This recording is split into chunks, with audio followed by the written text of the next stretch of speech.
What is up, guys? It's Mitchell or Deity, and I'm going to be going over my grass team today. So my grass team is very heavily carried by one 6-star, so I only have one grass 6-star, or forest, whatever element it is called, and that 6-star is Migard. So Migard, however you say it, she is absolutely insane. She is broken good. So I'm going to go ahead and go over her skills real quick. So her bonus skill is every 2 turns, teleports to any location within 3 surrounding clusters. So it's a teleport skill, which is almost as good as a converting skill, because if you need to, you can utilize this to move to somewhere that you can then get a combo out of. So it's very, very good. And then her chain combo is nuts. Absolutely stupid. I actually use her in my main team with my either electric or water and put her as the front because she's just so strong. And then just this chain combo does a ton of damage, and so does this active skill. If you use the active skill against a bigger boss with multiple tiles, it hits. I hit earlier on a 2-square boss for, it was like 25,000 with just the active skill. It was stupid. And that was on I've been streaming on Twitch, so if you want to follow me on Twitch, the link will be down in the description. And also, if you want to join my Discord, the Discord, we've been talking about team comps and everything within there, and if any of you would like to join, feel free to. And that's also where I notify everyone that I'm going live on Twitch. Now, the equipment skill, after casting a chain combo or active skill, target's HP is lower than 20% and unleashes 1 more attack, dealing 6% damage.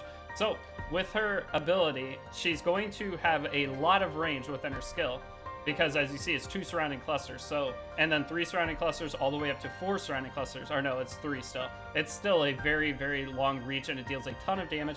And then if you weaken them, it deals another 60% attack damage, which is stupid. It does so much damage. She is probably the overall best character I have personally.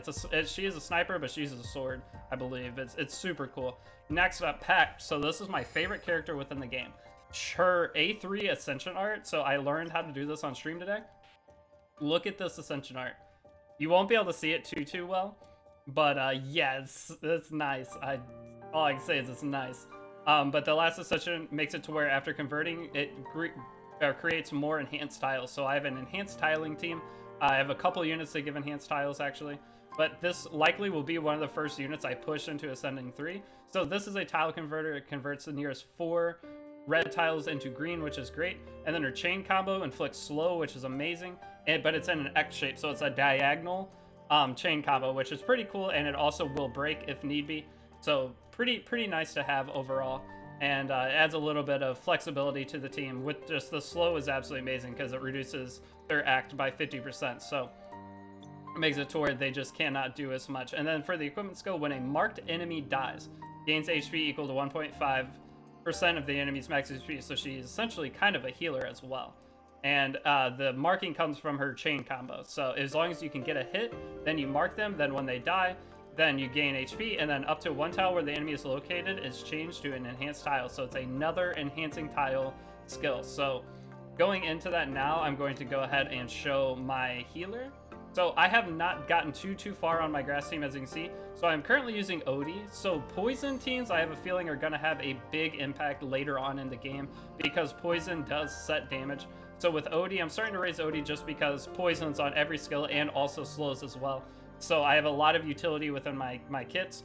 I don't have as many tile converters on this team as I would like, but with all the different buffs and everything, I've made it to, I'm only to floor 23 so far, but I haven't really climbed too much on my grass team. So this gives poison. It's a multi-hit attack. And then this is also a surrounding attack that does a decent amount of damage. Honestly, it's not anything insane, but I just don't have another good character to use, so Odie is taking that slot for now. But then the equipment skill, normal attacks have a 20% chance of inflicting 1 stack of poison for 2 rounds, and that is just on Odie, not your whole team.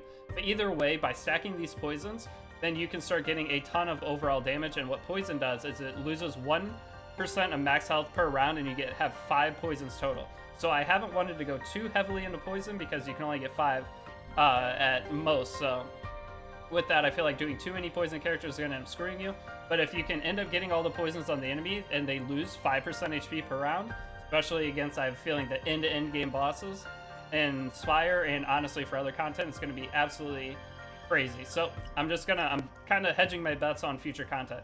Next up, we have Sakari. So this is one of my tile converters, but the problem is with this unit, the skill for the tile conversion, she does quite a bit of damage on the skill, but it's a 5-turn cooldown. So honestly, this damage isn't that great whenever you think about it all together, but I just really like her design. That's part of why I'm using her, but she also converts tiles, and overall is pretty good. She always hits enemies too. She reaches the nearest enemy on the map and deals damage to them up to 4 enemies or 3? Up to 4 enemies. So if you get a big combo, then you can hit anyone anywhere, which allows just for you to snipe an enemy that's trying to run away from you, like the little centipedes or whatever they're called, beetles.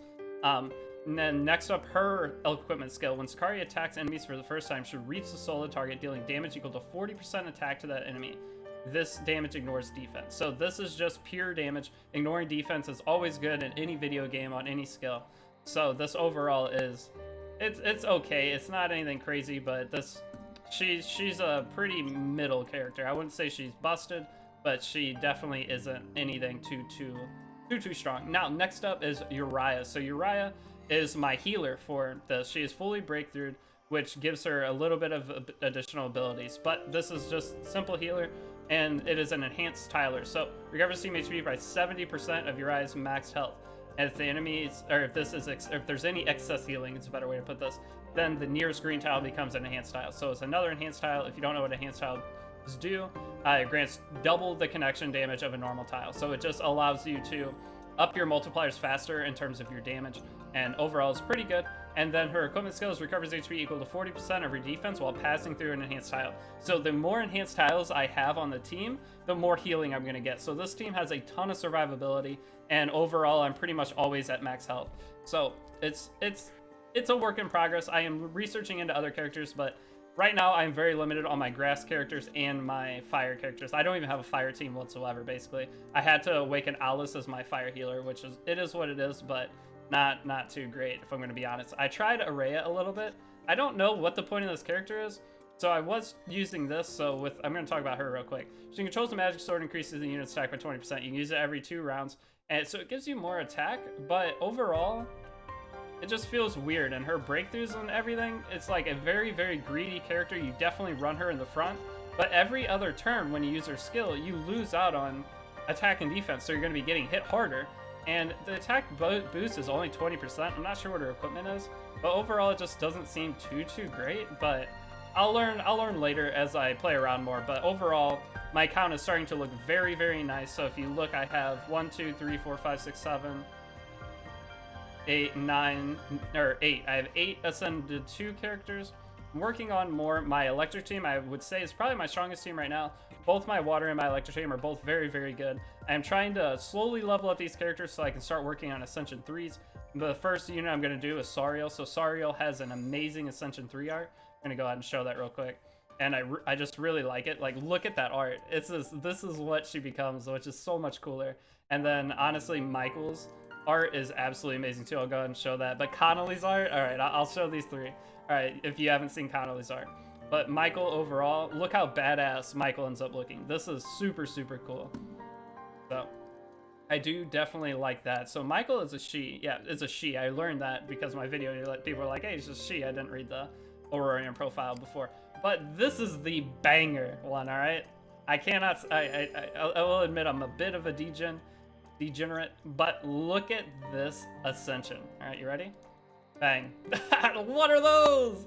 Things are insane. But either way, I'm gonna go ahead and wrap with the video here. Thank you guys for watching. I'm sorry I'm not gonna showcase the team. If you want to see the team, I will try to do like a floor 25 or 30 run. I'll upload that maybe tomorrow.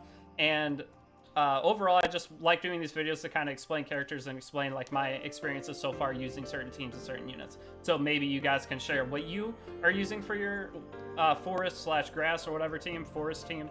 And I will see you all in the next video. Have a great rest of your day, night, whatever.